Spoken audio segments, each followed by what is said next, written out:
recording. Okay, so here's my bunny. It's upside down. This is how I like to do it. I get it like this from the farmer that breeds these guys, and he gets them processed. So this is how they come to me. So first thing, I'm just gonna chop off the front feet because I don't really want those attached. I apologize for my horribly dull knife. That's gonna be cringeworthy to watch.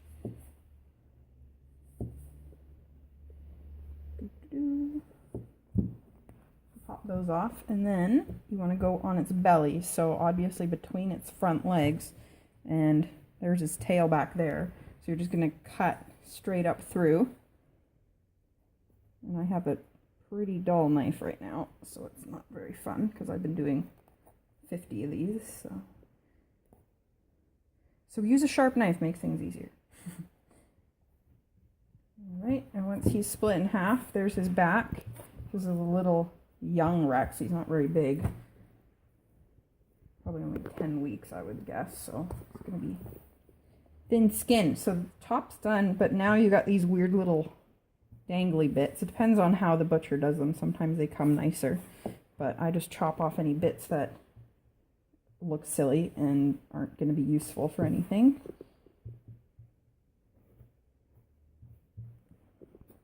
You always want to cut from the skin side because then you're not going to be cutting as much of the hair. Although on the edges I don't really worry too much.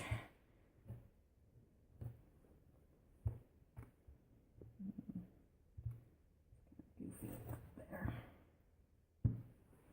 And then the tail, I just kind of go under the tailbone anywhere. It doesn't really matter. Sometimes I save the tails if they're really fluffy. This one's kind of tiny, so I'll just chuck in.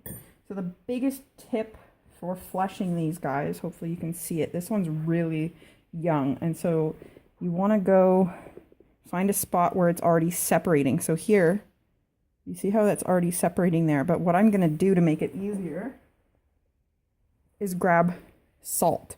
And now this is just leftover salt from when I salt these hides the first time, and if you rub it on there, it helps you get a ton more grip, and just very gently, well, not super gently, you can separate that. Now the tail is actually pretty difficult to get off on these guys usually, well, by the tail. This isn't the tail. And then you just kind of pull it away while holding the most of the fur. So this, because this is such a young rabbit, this is so thin here that I could probably just kind of, it'll just fall apart. So don't worry too much if it's a really young rabbit. But when you get up to this area, the inside of the back, that's the area that you really want to save. So, and then you just kind of pull. Ooh, this one's really tough here. So if it's too tough in that area, and see there's a little hole there, I would just cut that off. But I'm going to start from a different area, usually from the belly. So here's another spot that's separating. So I'm going to grab a bit more salt. Once you get a good start, it's not too bad. The Rex, I find, are way harder. I also I'm doing some of his New Zealands. The same age, she processes them all at around the same age, but they are so much easier to do because of Rex generally grow slower. So their skin is a lot thinner. So there it comes. And always hold the hair and the skin with one hand and then use your other hand to pry it off. So see how I'm kind of separating it there? Now you can go under, and I just kind of use this kind of rotating motion to almost pry it off.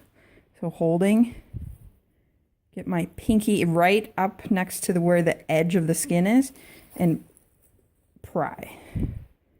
See that? So that's all clean there. And see how it's already starting to separate here for me now. Again, pry.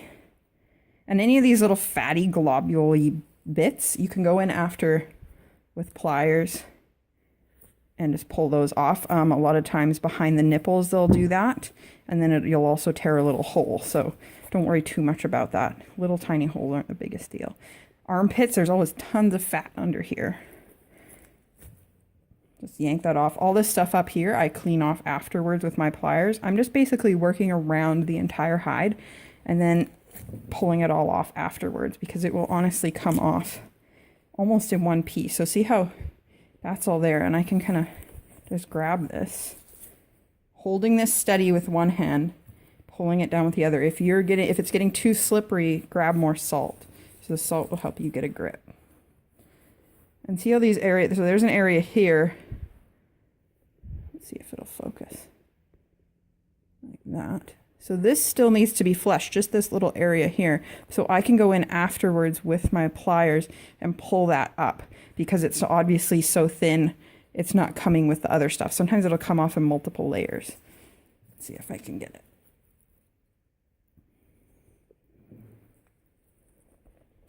I'm using quite a bit of force, which you can once you kind of can tell the difference. So I did get it off there. There's a little strip there, but I can just peel that off after.